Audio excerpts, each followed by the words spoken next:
Hi everyone, it's the Old School RN here.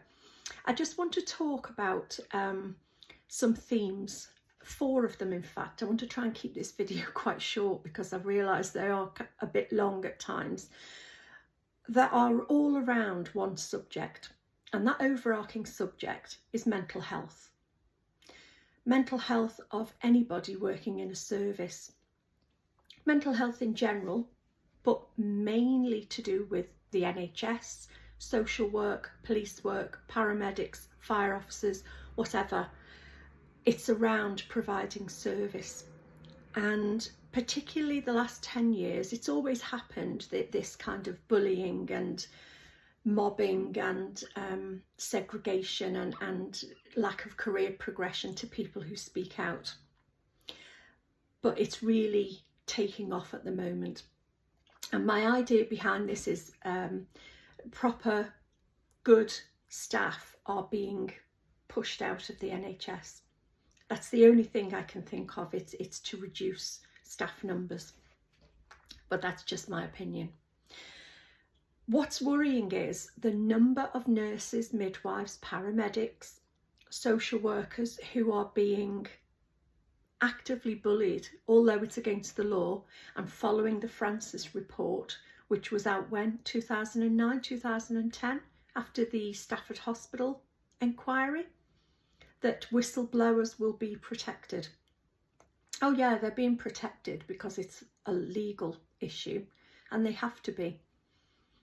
But the treatment of them in work, it's awful.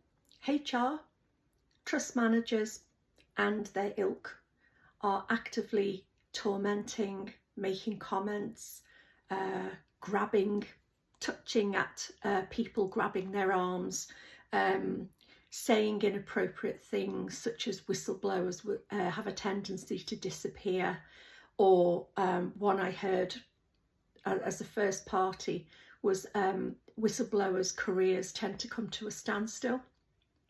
So it's open and openly discussed amongst these people that if you dare to speak up about patient safety or criticise a hospital culture that is being, in my view, deliberately run down, and a baby, a mother, a patient, an older person, whoever is being harmed as a result, then you're the bad guy. I mean, it's like 1984. This is George Orwellian kind of think. But the number of people that this is happening to, and their only outlet is to go on social media, is just phenomenal. I've never known anything like this in my whole career. But I've come on to say that during my clinical career, when I did my master's degree, I actually have a psychotherapy qualification. And although I'm not actively working as a psychotherapist anymore, I specialised in general PTSD and psychological mental health issues, but my subspecialty was perinatal mental health. Combine the two amongst healthcare staff and it's quite a dangerous combination. But I just wanted to say, I want to have a channel, if anybody is interested, whereby I can help support you and use some of the tools, if you like, from my toolbox of interventions that I used to use, because obviously I can't do one-to-ones or anything anymore. If somebody ever needs specific help, please, send me an email, write into me, whatever, send me comments, send me a direct message on Facebook or whatever platform, TikTok even. And I will, I'll do my best to answer, support you and point you in the right direction for help. Because being in the NHS, it's almost like being in an abusive relationship. I've always said this. The amount of abuse that's being given, especially from people, and I'm talking nurses now in particular, who suddenly get a band 6 and call themselves sister, and who think that lording it over people, talking to them like dirt, pushing people to do more than they are capable of, not making sure they have breaks, not making sure their department is safe and there's welfare. They just want to be in that role and take the paycheck for it, but they don't actively look after the staff. That goes for band 7s as well, and definitely some band 8s or many band 8s. There's always going to be, before anybody says anything, you know, oh, I'm not like that, there are always going to be the good eggs. Of course there are, and really good staff who take it upon themselves to go the extra mile and to care for their staff and care for people. And that's great. These aren't the people I'm addressing. I'm talking about the groups, the ones that go out for a cigarette, the ones that get together when they're socialising, the ones that gossip amongst themselves and keep a little clique and make everybody else's life really difficult. And they know who they are. They may be watching this, they may not, but they know who they are. And to just say, under this theme of mental health and humanity, please stop it. Stop it. If you're going to get a supervisory role as a band 6, a band 7 and beyond, please don't think that that gives you the prerogative to treat people like dirt, because it doesn't. It just shows you that you've picked up bad habits from other managers. You know, it's a big responsibility to be promoted. And in my experience these days, women in particular, some men, but mainly women, are being promoted before they're ready, before they're mature, before they know their job. And, you know, delegating people to do X, Y and Z and work here and do this and take so-and-so to x-ray and can you see Mrs. X, she's on the commode, and, you know, sending people here, there and everywhere and not actively helping them yourself. It's not good enough. Gossiping behind their back with your colleagues, it's not good enough. Reporting people to HR and then watching them suffer, it's just not good enough. And I appreciate it's busy in the NHS. I appreciate that it's really, really difficult, especially in A&E, ICU, etc, etc. And this isn't a be kind video either, because I can't be doing with that, because it's platitudes. This is about thinking before you speak and just having some consideration for each other. We're all in this together in the NHS. God knows how hard the politics are within healthcare. Let's not make it worse. And then on top of that, you've got HR departments and trust managers who just think it's okay to make these disparaging remarks, off-the-cuff remarks, and to be assigning people to prevent and assigning them off, you know, to occupational health, and then people go to occupational health and follow what they're told, and then they end up in prison because they've written a journal on the advice of occupational health therapists or nurses. It's all a big group, and all of this bullying has to stop. I will go on about this in more detail, about the culture within the NHS and how punitive it can be, because it's something that seriously needs addressing. I mean, seriously, not just talked about, but addressing, especially since the Francis report, because that was the whole point. Stafford Hospital had a bullying culture, and the Francis report was there to say, this is not to happen. People who whistleblow should not be marginalised, should not be tormented, and certainly should not be bullied. And no nurse or midwife or paramedic or social worker, whatever, should ever feel they want to commit suicide because of their job. A job's important. We went into nursing, we went into healthcare because it wasn't corporate. We didn't want the big salaries and the shares and the bonuses that people in 9-to-5 roles tend to get. That would be lovely. Instead, we work shifts, rotate onto nights that messes up our body clock. It also causes us, you know, issues at home, trying to juggle family life and childcare. We're then dealing with the emotions and the emotional impact of patients who are sick, unwell, mental health issues, and their families. Everyone's under pressure in life, but it seems to be A&E, NHS, we're like the emotional punch bags for everybody. including HR and trust managers. No, it's not good enough. This is abuse. This is systemic abuse, cultural abuse. And having seen on various social platforms, you know, a midwife, a Muslim midwife, hijabi, who has been referred to Prevent because she spoke up about, you know, the G word, that country that's being tormented, shall we say, can't say the real word, the G word, and staff who are not allowed to wear badges with certain flags on, and not allowed to wear a lanyard with certain flags on, or watermelons or whatever. And yet we can wear pride, we can wear anything, Marie Curie, we can wear anything you want, but you can't wear a cross and you can't wear anything else.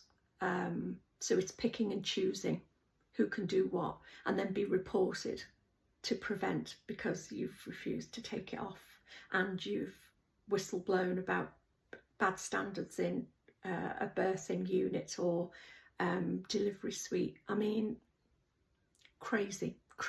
Nurses, midwives, social workers, and the number of people who've written to me and said that these national institutions that were there to care for us, look after our patients and, you know, care for society, are failing their staff badly, to the point where they can't function at home, and nobody should go through that. Nobody. What the answer is to this, I'm not 100% sure. I've got some ideas and that will reveal itself in due course. But I think there's got to be enough of us with a voice to say, enough, this is it now, no more. And how we're going to go about that, you know, as professionals. But on that topic, I just want to say, if anybody wants that support anonymously, you can give yourself, you know, a name or a number or whatever, and you want to speak in an open kind of forum on YouTube within their guidelines and seek peer support, sound off, whatever, I'm happy to sort of drop in and suggest things that can help you get through the difficulties of dealing with NMC, the Royal College of Nursing, if they're helpful at all. That's another topic. And how to negotiate your way around this hospital system so that you don't become swallowed up in it and spat out at the other end, because you have to protect yourself. So if anybody wants that and is interested, drop me a line in the comments, please, and I'll set up a separate channel and we can do something with that. I could do some live chats, anonymised or face-to-face or whatever. So yeah, just let me know. Okay, my other bugbear coming on to this subject, Lucy Letby. Now, there was some good news that Lucy maybe, possibly out of her incarceration, her fake incarceration, in my view, in prison, because the momentum of people, people of power, so Nigel Farage, Nadine Dorries, who was a registered nurse herself at one time, famous journalists, etc., have all seen and watched, you know, the Channel 4 programme, which was excellent, brilliant documentary that highlighted all the failings and the emails and the documentation that wasn't presented in the court when Lucy first, went to court.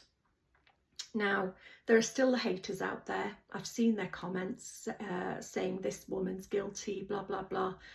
I tend to ignore those comments because they're just not worth me replying to. I just ignore them and let people rant. I will sometimes address it objectively and say, you know, I'm not sure where you get your facts from, but blah, blah, blah, read this or whatever, if they're, you know, not abusive comments, etc. And I will speak up when it's needed to be. Now, one of the areas that I'm most concerned with is if a good nurse like Lucy can put in a Datex, which is an internal complaint form in the NHS, and can highlight, because she's been to other hospitals and seen how other baby units function. If she's come back to the Countess of Chester and seen substandard care, poor medical care, etc., etc., and she's reported it with a good heart, with a view to, from reading about her personality and listening to her friends, this girl has come forward in good faith to help these babies, to help the families. Now, if she was being vindictive, that's another matter. It still doesn't make it wrong what she did, but it's a different kind of culture, isn't it? Different kind of feel. But to, in good faith, report poor care, a disgusting unit that she had to work in, you know, sewerage in the sinks, not enough staff, and the staff that were there are of poor skill mix, they don't have the skills to care for babies, then she was quite within her right to do that. And if said consultants have taken that as a slight on them, that's their problem. But to go running to the police when the police weren't even interested in this, there's something not quite right. And it brings it back to, how far does bullying within the NHS go? You know, to send a Muslim midwife to prevent, because she's expressed views about the G word going on in Palestine, to Lucy Letby, who's revealed poor care, poor medical care, not enough staff, disgusting work surroundings, etc., etc. I mean, where on earth do we draw a line? Someone in prison because they've damaged the egos of some medical staff and some managers? It just defies belief. But it's a pattern. And this pattern is also happening with other people who are speaking out in London, you know, who are being arrested. And we're turning into some really weird, like 1939 history book. You know, you read this at school about what happened in World War II. And it's like, God, this is disgusting, you know, lest we forget. Isn't that what people say at the cenotaph in November, when the royal family and Parliament and all the great and the good all turn up with the, bless them, the poor veterans who fought for our country, who are now very elderly and are getting fewer in number as the years go by. You know, one of the reasons those wreaths are laid is lest we forget. In other words, don't forget, because we don't want history to repeat itself. And we stand for 2 minutes as a mark of respect for those soldiers who fought for our freedom. And yet those freedoms are not existing now. They're being eroded and corroded away. And particularly in the services, just because someone high up in the power and authority level doesn't like it politically. And it's got to end. This has got to stop in some way. It seems to be this overarching bullying is happening to the wider public too. But worst of all, I think it's the lowest of the low to happen to people who are providing a service. One of the reasons people like me and many, many others went into medicine, nursing, midwifery, social work, police work, firemen, whoever else, whoever, you know, was there for a service. We went into that because we were providing care for the public. We were one of the foundations to keep our society safe. And we didn't want to go into big business to earn money, shares, bonuses, like I said before. The reward for that was a final salary pension that has been corroded, eroded and mostly taken away because it's given in different levels now. So you get your first at 60, your second part at 64, 65 and the other at 67. At this rate it's going to be like 167 if at all. And shifts that were kind. So you'd have an early, a late and a night shift. And for that, if you did a night shift, your day, when you'd finished your night at 8 a.m, your day was a sleep day. And then you'd have maybe days off, or you'd be back in on a late shift or something. It was a reward. Free courses, etc., etc. You've heard me say this before. These were rewards for providing a service to society. We don't get all the finances and all the big bonuses and things like that. We wanted to serve society because it was a noble thing to do. Teaching, medicine, these were things we went to university for and trained for because we cared about people. Where's that respect gone? It's utterly gone by our governments, by royalty, by everybody else. It all seems to be forgotten and ignored and pushed aside. And I can't see any way out of this unless there's a big turnabout in how people view these professions, our professions. This brings me to my other point. BBC, let me see, NHS robotic surgery. So the robots are going to do everything. What it should say is NHS surgeon assisted robotic surgery, because the AI robots support the surgeons. The robots can see things that the surgeons maybe can't as clearly. For example, urology, men's surgery. A prostate is very full of nerves, like anywhere in the body. But when those nerves are severed or damaged, it can cause long-term male issues that impact on people's marriages and lives and their sense of self as a man.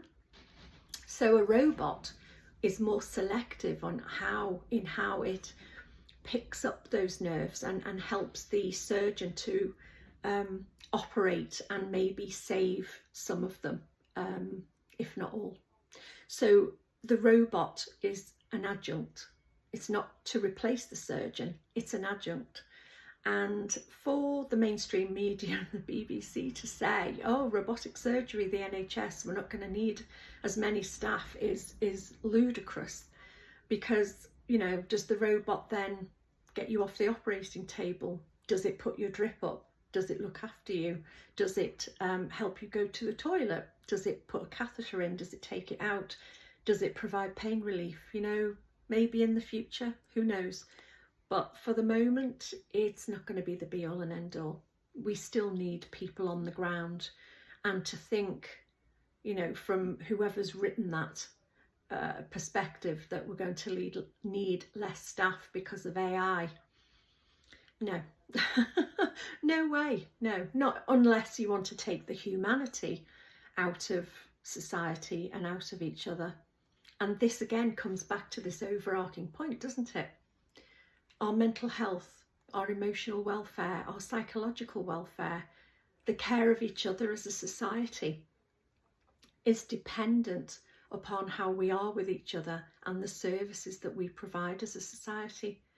And if we don't want this kind of society and we want to be ruled by AI and we want to be segregated and bullied and treated like filth and to have a 1984 George Orwellian style life, then fine.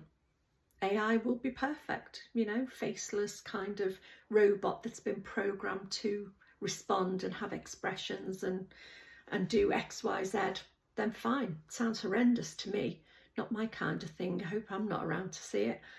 But it's all impactive. All of this, the way things are presented to us in the media, the way staff are treated, the way the NHS is going and other services. The overarching issue is this is about crushing the minds, the souls and the spirit of the very people who want to care for us and make our society good. You're vulnerable when you have a baby. You need your midwives there. You need your doctors. You need your nurses. When you're in pain and it's 3 o'clock in the morning and you're in agony with kidney stones, you need the skills of your nurses. You need your doctors. We don't want that to go away. We need that humanity. We need that sense of society to speak to one another and to help one another and keep society ticking over with good housing, good healthcare, you know, good food that hasn't been tainted with chemicals and GMO and Lord knows what, palm oils and all the rest of it. We need to get back on track, because all of this is now impacting and causing criminality, as we know. I'm not even going to get into that because that's a total other subject. But I think I just wanted to come out and say that I want a channel that is supportive of us all as people.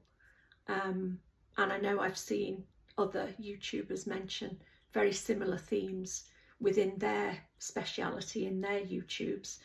And, you know, as a registered nurse myself, I'm just seeing the same pattern repeating itself.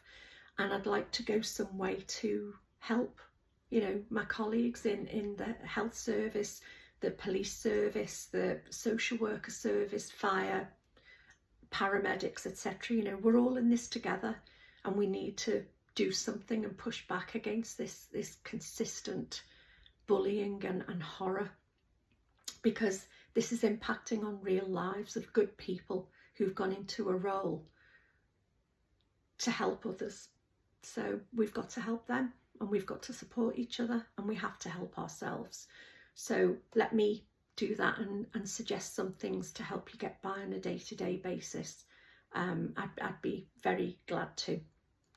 So on that note, I'm going to go and say thank you so much for your comments, your support, for subscribing and waiting for my videos. I put some thought into this. I do read, and I've got a whole agenda of things to get through, so I can, you know, get on top of this and make shorter and more frequent videos. But how I'm doing that is part of this process. So I thought I'd come on and just give an overarching view of what I want to do in the future. And if you've got anything you would like me to cover that I may have missed, please put it in the comments. Like and subscribe, like we all say on YouTube, and let me support you if you're in the health service yourself, or in a service and you're suffering. You know, if I can do anything to help you, then I will. Okay, thank you for listening. Until next time, see you soon.